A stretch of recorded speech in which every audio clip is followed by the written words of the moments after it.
It's time to get real. It's time to get raw. It's time to look ourselves in the mirror and come to the resolve that this version of ourself is not going to carry us in the stretch. I've been this version of myself long enough that if I don't change, if I don't do something about this, then I'm going to find myself bankrupt. Having that faith, that vulnerability to just see things that are hard to see. You got to get comfortable being uncomfortable. So can you handle the truth? It's a question. And if you can't, then if you see that, then you can say, well, if I'm going to change, I'm going to have to figure out how to deal with that discomfort until the point that I can see what I need to see, then I can change it. So it's the persistence of continuing to do something until you can do it. Can't is not an option. It's either I will or I won't. I can, I know I can, but I will or I won't, and that's the thing. And in some cases, you may try your hardest and you just don't win, or you don't pass a test, or you don't succeed. That's part of life. Understanding it's going to take hard work, discipline, and learning how to work with other people in order to get to the next level. There's not other people that aren't holding you back. Your boss isn't holding you back. Your parents aren't holding you back. Those are excuses. To me, there's no such thing as luck, okay? All luck is preparation meeting opportunity, plain and simple. Once I realized that I could get better at anything, it dawned on me that how I spend my time is a spiritual consideration. And I didn't want to die with potential that I failed to turn into skill set.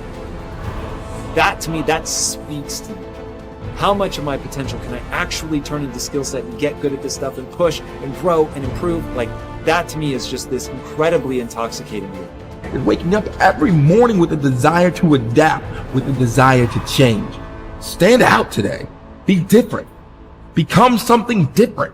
Stop lying to yourself and stand up and become something with worth, something with more than you've ever been. Your goals that you set for yourself, that's your power. Your ambition is your power. It's about how hard you can get hit and keep moving forward. How much you can take and keep moving forward. You have to electrify and get all the things that are necessary within you to start doing the things that you need to do. So when the time comes, you can kick down that door and move towards the possibilities of being the best of who you really are. Learning how to concentrate, learning how to focus in, deciding that you're going to focus to develop your skills. You'll be surprised of the ideas that will come to you, of the people that you'll be able to attract, of the opportunities that you'll be able to see. You'll begin to see things that have been standing there looking you in the face saying, I can't believe this has been here all this time. There are so many people in the world and you may be watching this right now, and you have these incredible ideas, and what you think is missing is motivation. And that's not true.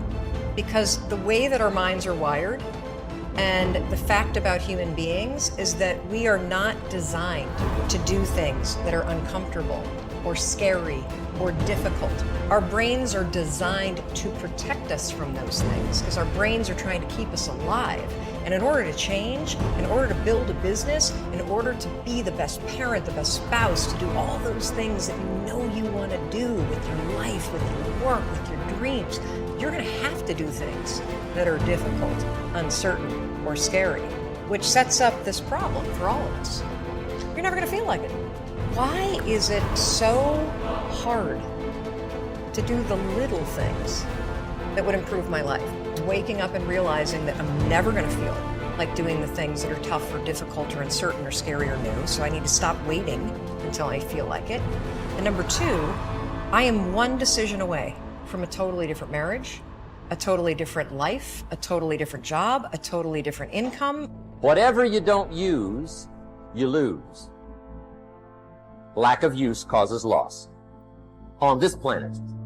Maybe not the next one, but on this one. If you tie your arm to your body, leave it there long enough, you'll never use it again.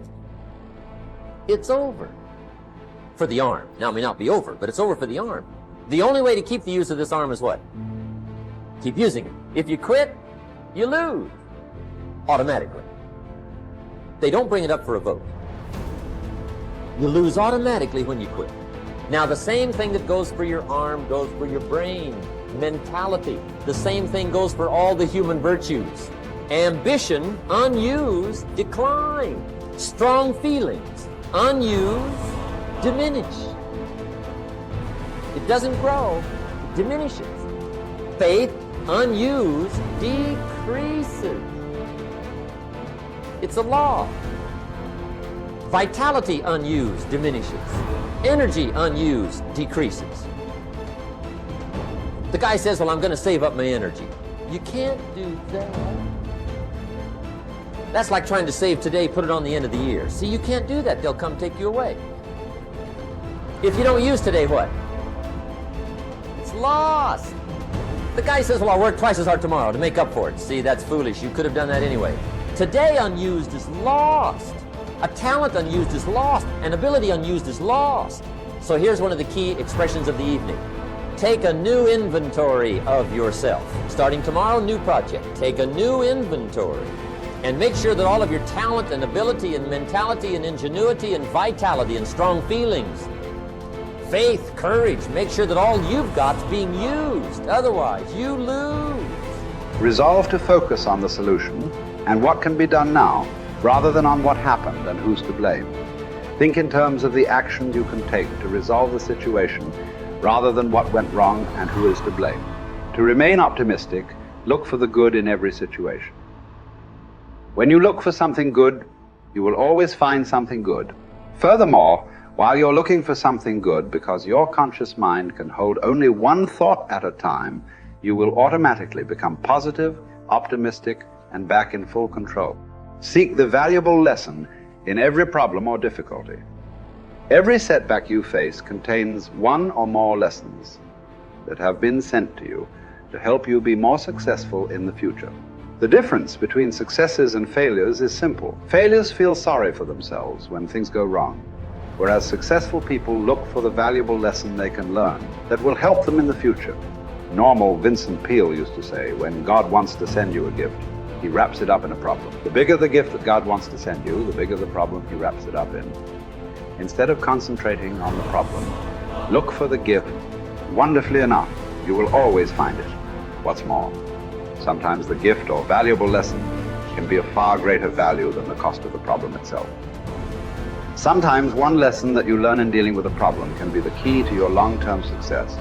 As Napoleon Hill wrote, within every problem or obstacle lays the seed of an equal or greater opportunity or benefit. Your job is to find it. Continually think of yourself as a strong, powerful, resolute person in the face of adversity.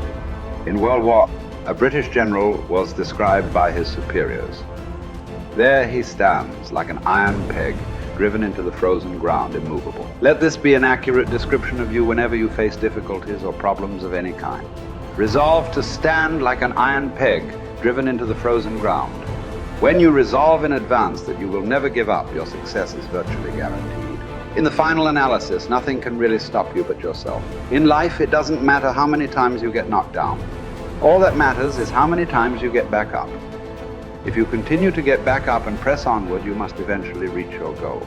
Each time you exert yourself, disciplined to persist in the face of adversity, you also increase your self-esteem and self-confidence. Then, as your self-esteem increases, you feel stronger, more powerful, and more unstoppable. When you feel better and stronger, you become more capable of persisting the next time, and then the time after that. By disciplining yourself to persist in the face of all adversity, you put your life onto an upward spiral of self-esteem, self-discipline, and persistence until you eventually become like a force of nature. I think the best way to prove your value is to work, is to learn, is to absorb, to be a sponge. You always want to outwork your potential. You know, as hard as you believe you can work harder than that. And that's what I tried to do when I first came in the league. But, you know, basketball is such a direct competition sport that me coming in at 17, I hated when, like, my teammates would say, you know, I get hit with an elbow, right? Shaq would hit me with an elbow in practice. I always had that extra chip on my shoulder. So, like, every day in practice for me was really trying to annihilate everybody that I was playing against. I wanted to prove you don't need to babysit me. And so it's always that competitive nature, the work ethic, and curiosity. My philosophy was a very simple one. Rudy was one of my favorite films growing up. After watching that film, I come to understand if I could work that hard, what would my career be? And I made a promise to myself from that day that I was going to work that hard every single day so that when I do retire, I have no regrets. And that was the most important thing for me, is to leave no stone unturned, get better every single day. And if I lived that way, then over time, you know, I'd have something that was beautiful. That was my philosophy. It seems like a pretty simple one, but you know, if you live your life to just get better every single day, you do that for 20 years, I mean, what do you have?